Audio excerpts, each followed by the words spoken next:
What a comprehensive victory that was. Smiles on our faces yet again. Hello and welcome into LAFC Plus, episode 23. Hello, Mario. Great time to be alive. Great time to be an LAFC supporter after another big victory on the road. They come back after a couple of not so great performances at home, let's be honest, and they get a big W on the road right into Leagues Cup. What a game, huh? Davey, looking good in the new threads. Oh, I mean, thanks. look at us. Aren't we Yeah, looking not bad, not pretty bad. nice here? When I first saw that anthem, that track jacket, I knew it was all you. And look at you. You wear it very well, Davey. And you know what else looks good on you, Davey, is that 3-0 clean sheet victory That's in right. Seattle. That felt good on Saturday night. It did. That looks a lot better on me than this jacket, but I love the jacket. The jacket looks great, so blame It the model. does. Blame the model, not the threads. But yeah, I just, as Mario said, comprehensive, just another nice clean sheet. That's a good point. 9 on the season for Hugo Lloris in that defense, and boy, everybody on that defense earned that one, including Hugo Lloris.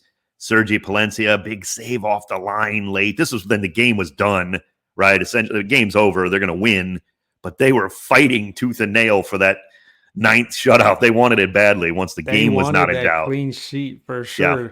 Palencia's goal line save was amazing. Let me tell you why though, Dave, because he saw Hugo Lloris, to the left side of the goal, blocking the left side, and you see Sergi just run to that line, that goal line, and he stands right there on the right side, and sure enough, Seattle kicks the ball. They shoot right where Palencia stood, and all he had to do was just head it out. Just great heads-up play by Palencia. Yeah, it was really great play. Well-taken shot, actually. It would have normally been a goal, frankly, if Palencia hadn't read it so well and got back there. Normally, that's going to be a goal. That just is.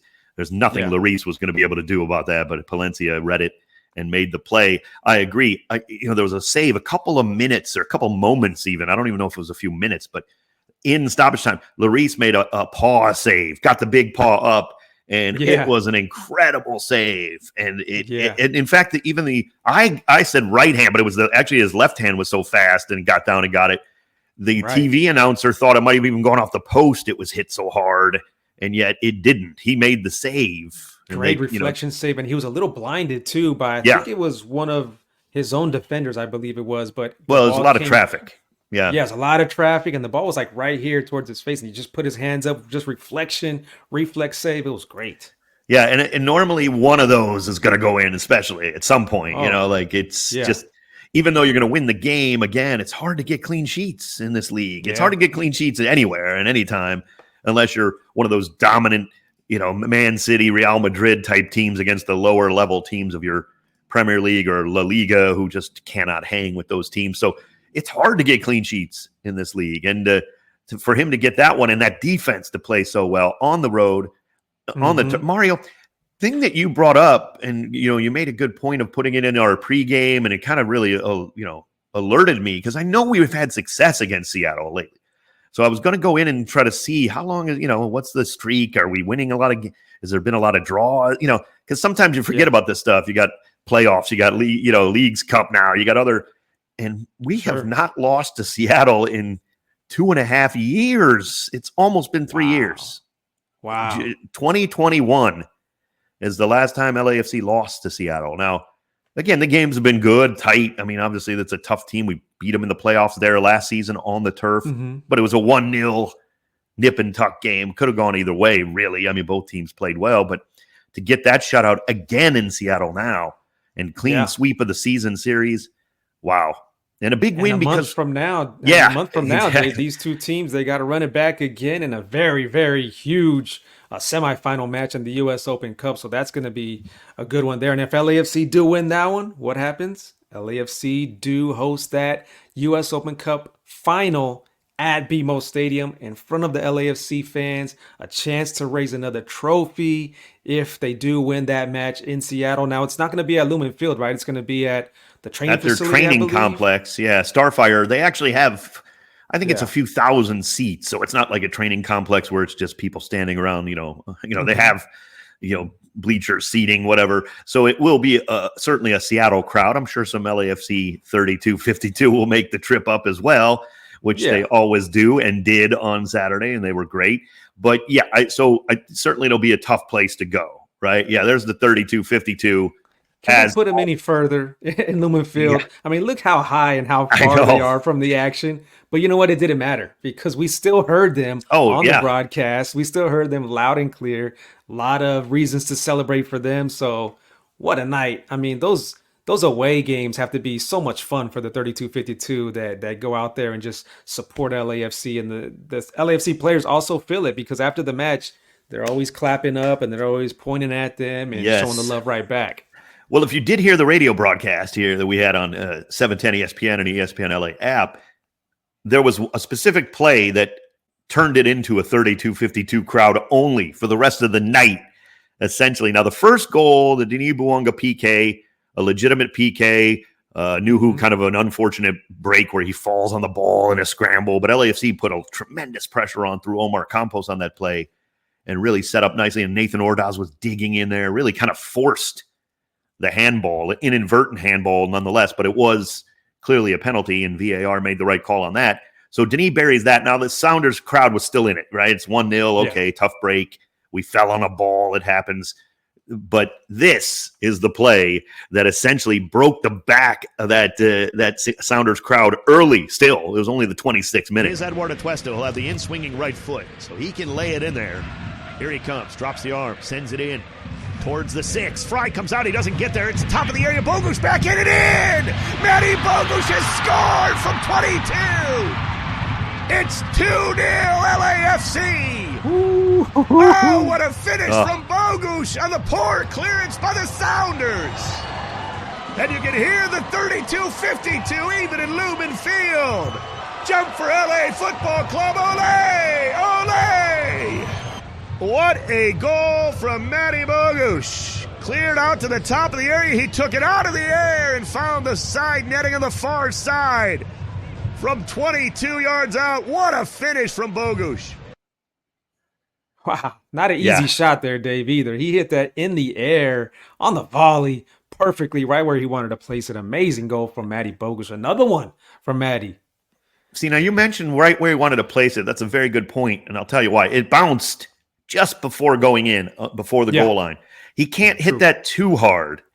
If you try to just crush that, and he hit it good, don't get me wrong, but it's coming out. He takes it one time. If you're not perfect with that, you're going to sky that in the 14th row. You're going to overhit it. Right. You're going to try to kill it. He placed it. He placed it. It bounces before the goal line. There's no chance Fry is going to get back. He's stranded. He came out to try to punch it and just couldn't quite get there. And then the defender, I think it was Jackson Reagan, got a head on it and cleared it right straight to Matty Bogusz. Now, I said it on the broadcast, Mario. If you've ever seen, I'm talking to the faithful out there, if you've ever seen LAFC on these set pieces, keep an eye on what they do. Now, I'm not giving away secrets. Teams have seen this from them. They still can't stop it. They purposely put guys back there. A lot of teams do. You're expecting maybe a potential header to come out defensively. And if they can't clear it in the appropriate way, because maybe they're under a tremendous pressure, which Seattle was, it's going to fall to somebody who can get a shot off. A lot of times it's Bogusz and Bouanga kind of hanging on around there. They're not in there looking for the headed goal. That's the job of Murillo and Chanot and Aaron Long and Hollingshead and all their guys. The job of Bouanga and Bogusz is to do exactly what Matty Bogusz did. And we've seen Denis do it earlier in the season. You get onto that second ball and you just lace it back in and, put it in, put it on frame, because a lot of times the keeper's out of position. He's stranded, which Fry was. And then trying to get back, I think it was, I don't know who the defender was that made a last-ditch dive. He was never going to get there. And they're out of position because they're trying to defend the initial header. And that's fine. That's what they're supposed to do, but that's exactly how LAFC prepares for that second ball. And it was a thing of beauty. And that really just killed the crowd, killed off the game in essence, although you can't really count on that in 26 minutes. Anything can still happen. But Mario, what a performance, really.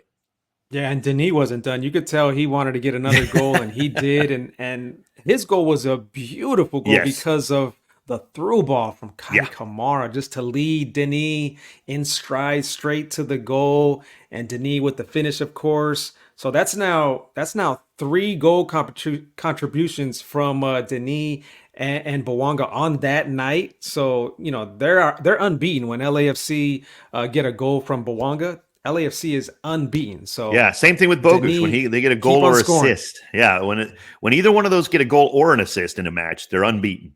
So and both guys have a great record. I think Bogusz is like 12-0-2.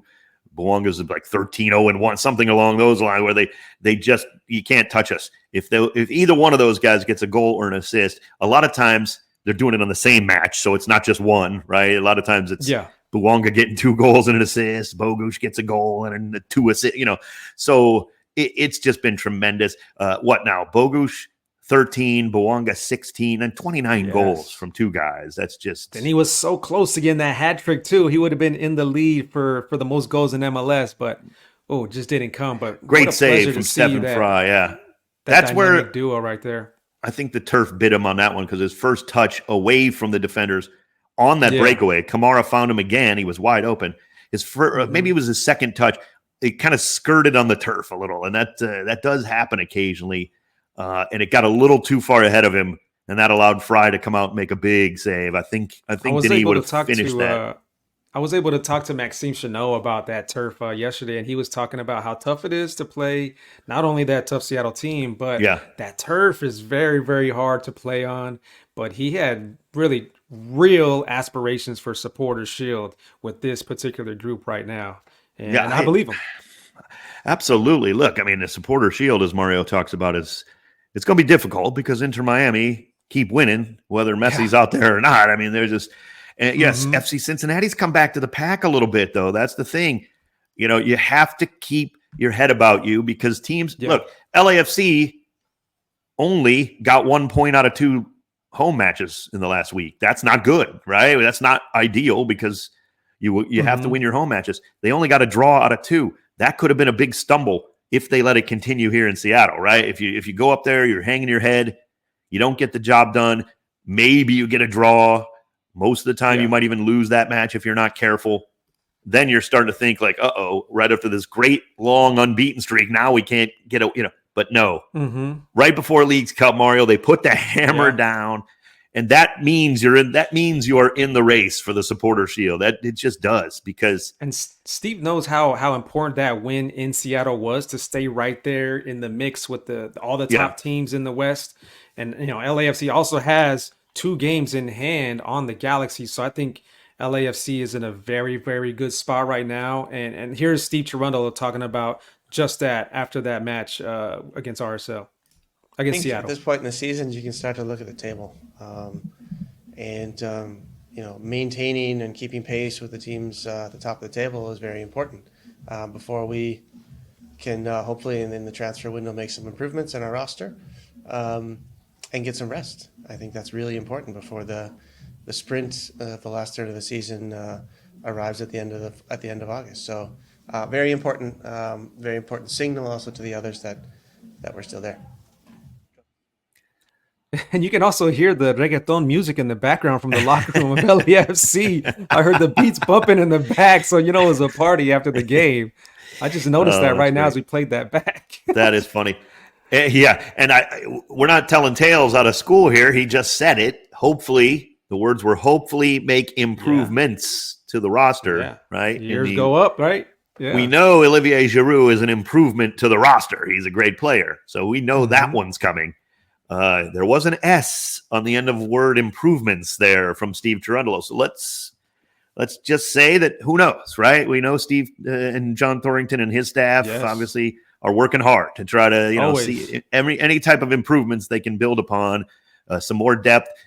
And we've seen it a few times. Again, LAFC's a lot deeper than people were projecting, as it turns out, right? The roster keeps getting, but there have been games where they haven't even had 9 subs, so even just to get more depth where Steve Cherundolo has more options off the bench, even if, it doesn't mean you're bringing in necessarily, world-class every time, every window you have to bring in 5 world-class players. That's just not how it's going to go down. Sometimes you need got to be the right guys. Yeah. Really tough, good players, good depth.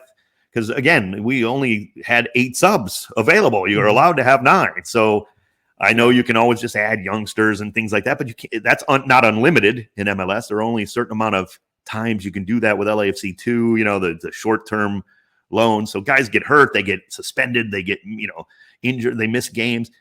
Any kind of depth that can put you over the top, even in just one match, makes all the difference sometimes. And LAFC get a massive win on the road. It cannot be, overstated. Going into Leagues Cup, right, on a high, not 3 games where we don't have a win.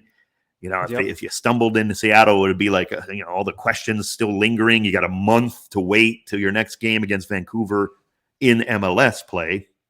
By the way, Vancouver will be very familiar to us coming up soon here in MLS because we're going to be playing here in Leagues Cup. And Mario, might as well turn our attention to that incredible 2023 Leagues Cup leading into this season in our preview now. Inter Miami wins it. LAFC were knocked out in the quarterfinals against a very tough and game Monterrey team at the Rose Bowl, if everyone remembers that. LAFC got the bye last season. Columbus gets it this year, of course. But Mario, remember those games like Juarez 7-1. RSL comes into town. We just bury them 4-0, riding high after a nice break, but then tough game against Monterrey. So we have some not revenge, but those games can be tricky for those champions, right? Club America coming out of the Liga MX side, and then Columbus coming out of the MLS side. Those games can be tricky because they're coming in cold, right, into the tournament.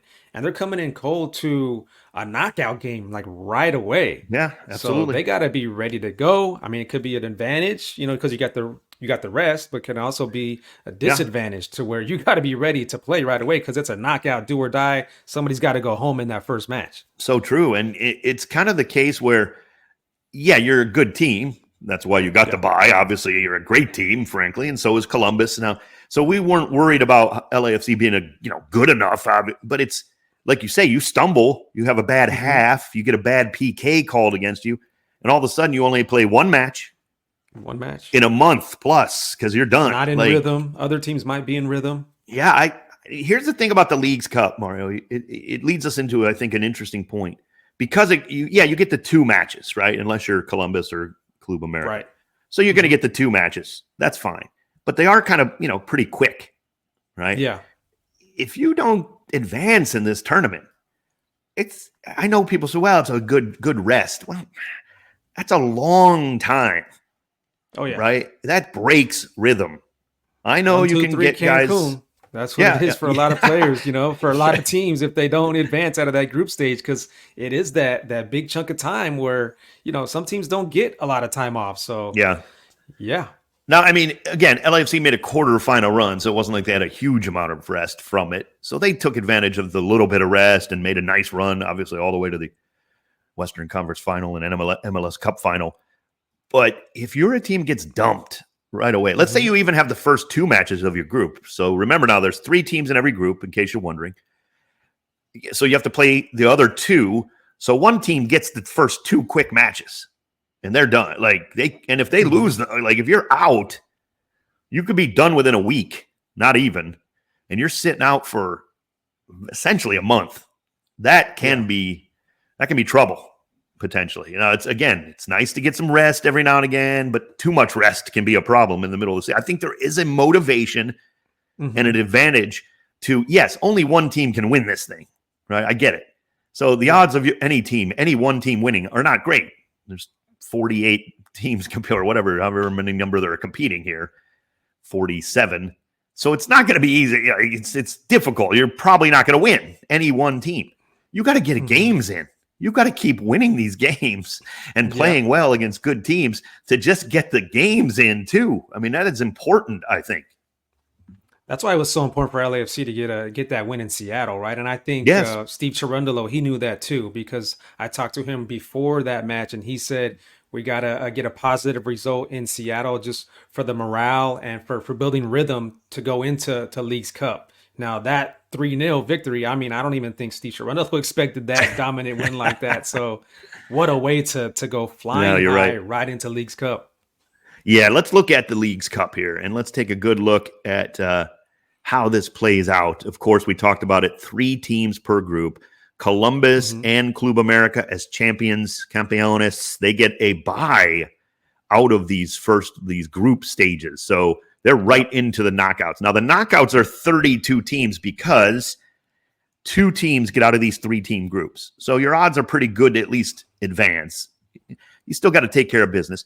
speaking of taking care of business, you go right to PKs if it's tied after 90 minutes. Even in these group games, they do PKs because the winner of PKs gets an extra point from the tie. So that's how they help break these, situations where it's not just 3 teams, all of them same record. You want to be good at PKs. That will help. But if you do draw a match in this group stage, you go to PKs, and the winner of the PKs gets the extra point. So you still get a point for a draw.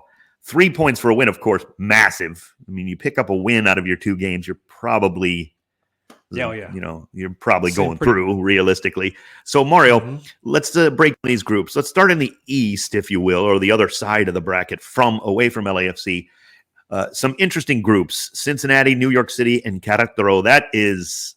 Should be MLS dominant, though, because Querétaro is going to come in looking to get some rhythm going because they've been horrible in Liga MX so far. Just dreadful. Yeah. Not a talented team, though. I think they're underperforming in Liga MX right now. Still a long way to go there. They're only, four games into this, into Liga MX right now. So it's not like there isn't time to turn this around. But, yeah, this is an interesting group with the New York, FC Cincinnati, and Querétaro.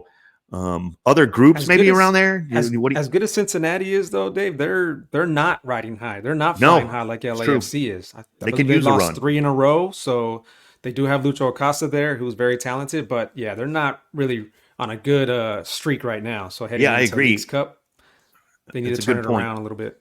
A lot of injuries on the back line.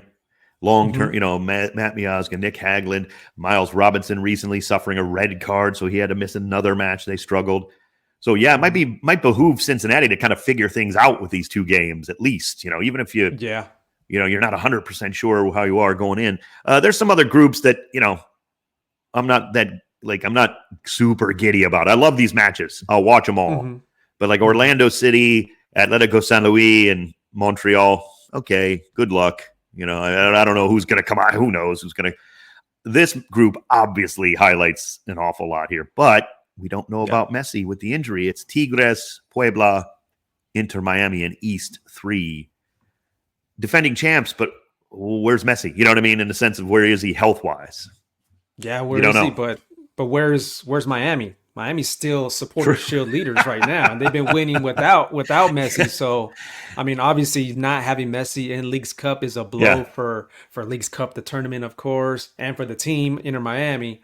But they're playing well, Dave, and it's like tough to believe, but it's like week in and week out, we keep saying Miami won again without Messi. So they got to be doing something right. Props to Tata Martino and all the players that are stepping up, all the role players and everybody that's holding the team up while Messi's away. Yeah, I completely agree. Tigres is still Tigres, right? Those are going to be tough matches.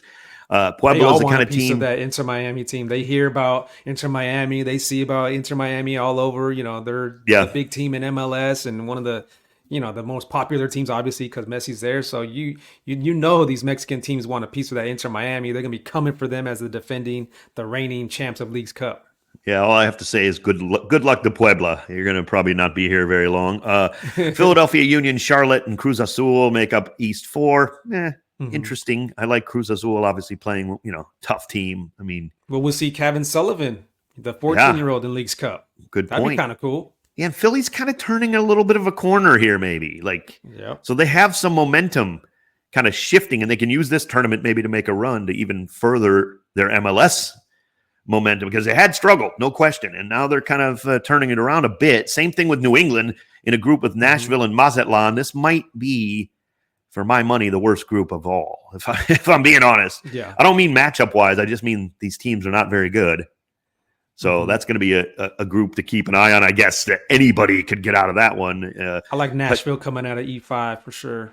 Yeah, they're a tough team. I mean, they made a deep run last season, obviously getting to the final. They're a tough team in tournaments. They know how to win knockout games. If you're not having a good league, you're not having a good season during the league and MLS, you jump into these tournaments, all of a sudden you have a new breath of life. And a team like Nashville, who does have some talented players, maybe they step up and they make a good run, like you said, like they did last year. Yeah, that's a very good point, actually. Yeah, it really is. And I mean, I like the potential of Nashville because that group is kind of, winnable. Yeah. They could get, they can get some momentum going even in the group stage again, get a couple of big wins.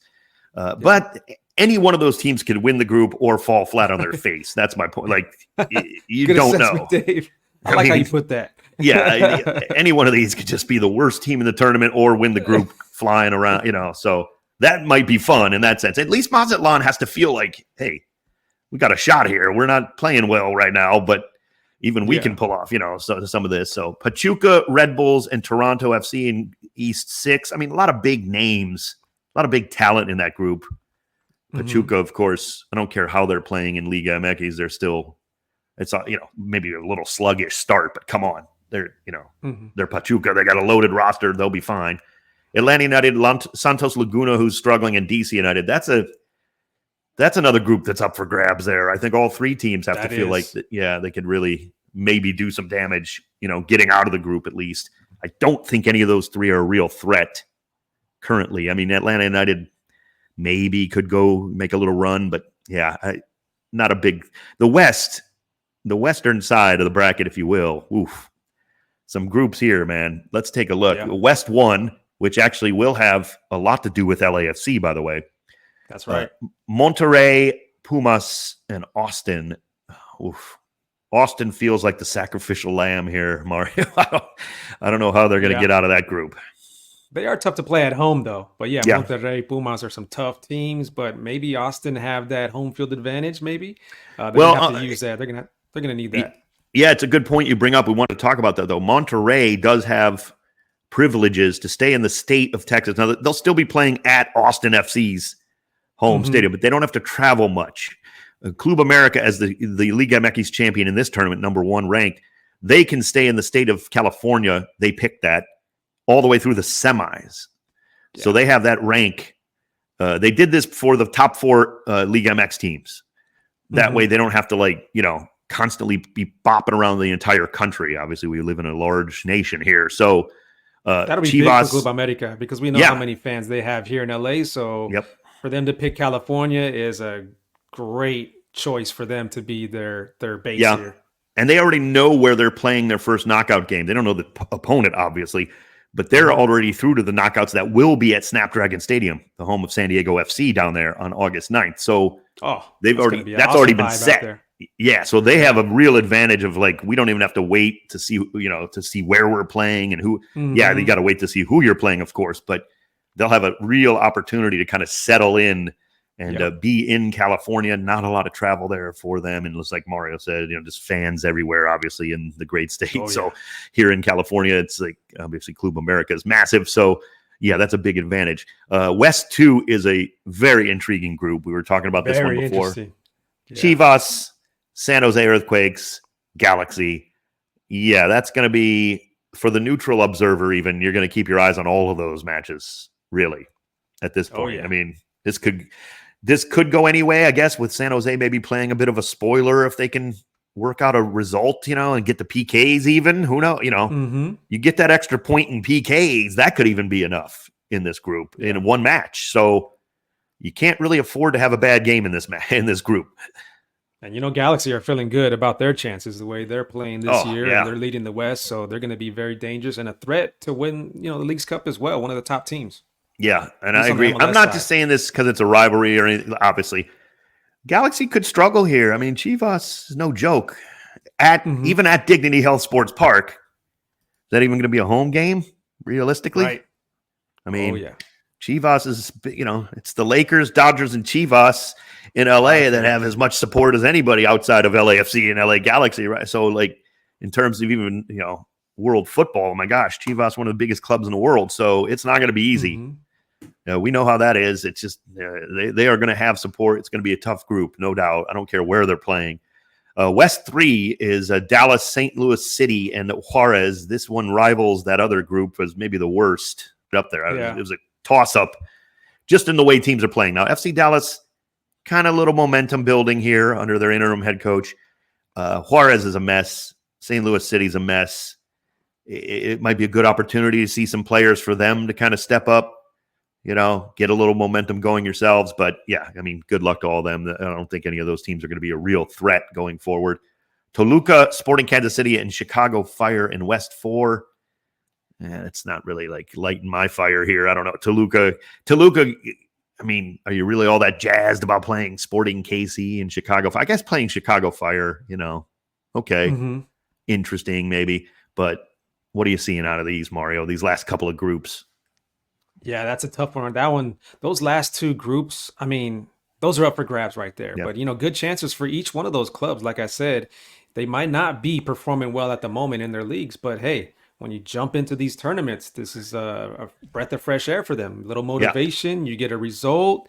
Maybe you build momentum out of these tournaments. Maybe you get things going, and then you go back to your league and you have that rhythm, and that maybe you found a new player or somebody starts rolling and you take that into your league.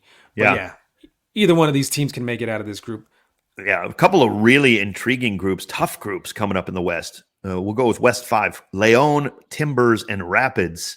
I like this group. Those will be those will be slugfest there. Club Leon is no joke. A lot of talent in this one for all the teams here. I don't care where Leon is struggling in the standings or whatever. I don't care that they've had a bit of a slow start. They are no joke. They'll bring it in this tournament. They love to. Where Portland is in MLS as well. They got a lot of talent over there too. Is where Cabecita and Evander and all the guys over there. So they're talented. Nothing says rivalry is like Seattle Sounders, Minnesota United, and Club Necaxa. So that's West 6, have fun with that. Good luck to everybody. West 8, we'll skip over our group real quick. Dynamo, Salt Lake, and Atlas are in West 8. I don't know who could. I mean, any one of those could win, really going away almost, and any one of them could really just flop out in a week, So that's going to be a tricky group, but boy. No Chicho Arango for Real Salt Lake. Let's not forget about that, which is a huge blow for them. Just one game, though. I don't think he's missing the whole Leagues Cup. I think it's 2 MLS games, All-Star game, 1 Leagues Cup game, I believe, is what it is kind of odd how that whole suspension shook out, right? You're not missing just MLS games, which is kind of weird to me. You're missing All-Star game, Leagues Cup games, and then a couple of MLS games. I know it seems like an advantage for RSL in that sense, right? Yes, like he's not missing. Sure. Oh, no doubt. Not missing too many MLS games, but for the player, we know Chicho, it's a little bit of a punch in the gut to miss the All-Star game, right? I mean, like if you're an MLS, I was gonna say the opposite. If you're a player, I think some players don't really, honestly, they don't care much about the All-Star game, and they could use that rest. So I think. You don't think Chicho Arango wants to score on national a big audience, big television, televised game on Apple TV against Liga MX players? I don't know, Dave. I really don't know. I think some players don't even know what an All-Star game is. Some soccer players, Chicho, players around the world. It improves your profile. Let's face it. I know people will disagree. I know it's a friendly and all that. You want to be there with all the rest of the All-Stars in MLS. You want to be hobnobbing. You want to show that you're the guy too. I guess what I'm trying to say is that I think he would prefer to miss that All-Star game than an MLS game. Okay, it's kind of weird the way they made that suspension. Yeah, I don't disagree with that. I think you're right. But I still think it's a little bit of a, it's a punishment, no doubt, to miss the All-Star appearance and the All-Star, not necessarily running around for 45 minutes, which is probably all he would have played anyway. True. Just the whole 3-4 days of it, if you know what I mean. So that's my opinion. But exactly.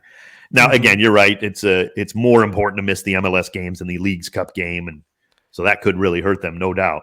West 7 is us. LAFC will open up against Tijuana coming up on Friday this week at BMO Stadium. Then we'll host Vancouver Whitecaps 4 days later, I think it is. So, yeah, a little trickiness here. I'm not going to lie, Mario. Not the easiest group. Yeah, it's. What are you thinking about these two teams we have to face?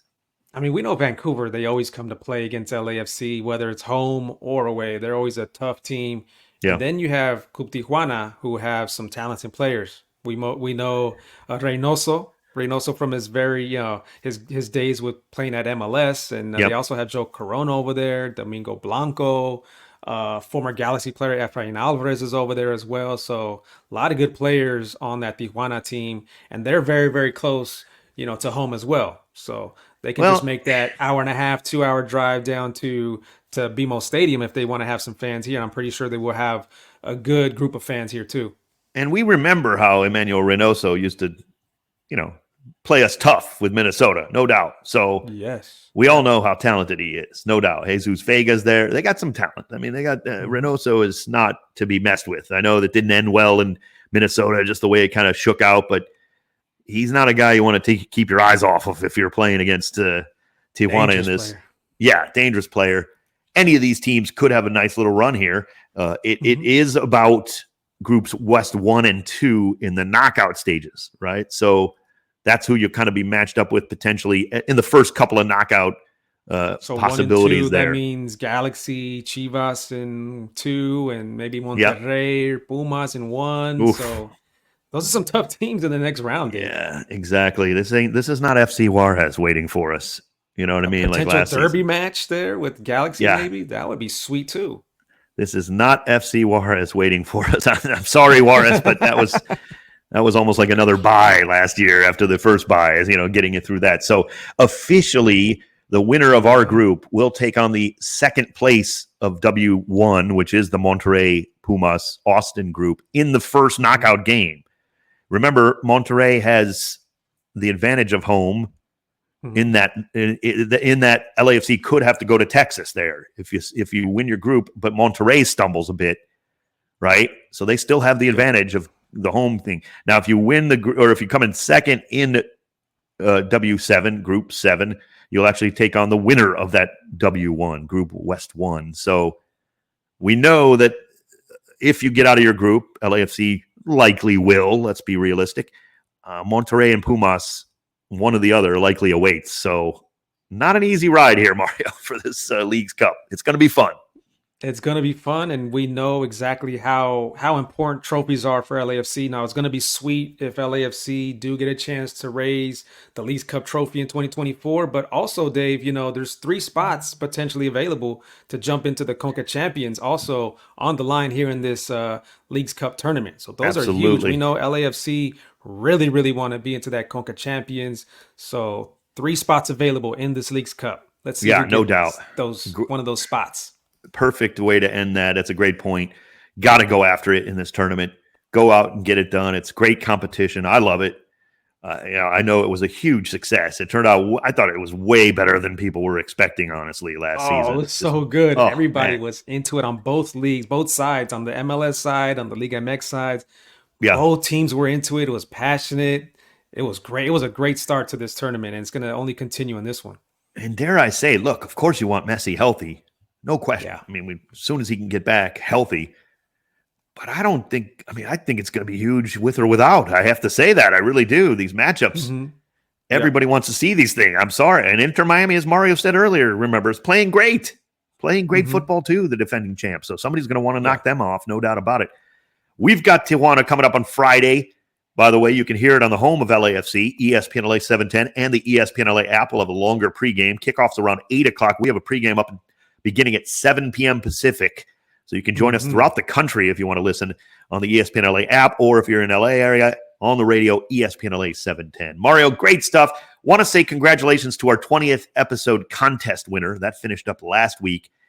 Jimmy, congratulations. Won that contest, and we appreciate his and everybody else's participation in that. He'll be getting a pair of tickets to an upcoming upcoming LAFC match. My season tickets, in fact. We've already worked that out. So congratulations, Jimmy. Congratulations to you, Mario Ruiz. Episode 23 is in the books. Take us out of here, brother. Dave, I also want to say, make sure you guys check out the official Leagues Cup theme song, because I got a chance to check it out over the weekend. It's pretty cool. It has a bunch of big name artists on there from all over the world. Cristiano Odal is on there. Taboo from the Black Eyed Peas is on there. Legendary producer Emilio Estefan is on there. His daughter is on there. It's a pretty cool song. Make sure you guys check it out. It's called Nuestros Colores, Our Colors. Very cool song. Just wanted to get that out there. But yeah, join us Friday night, LAFC against Club Tijuana, the first game of Leagues Cup for LAFC, 7 p.m. with the pregame on 710 ESPN and the ESPN LA app. Can't wait for it, Dave. Let's go. My pipes, I'm all ready.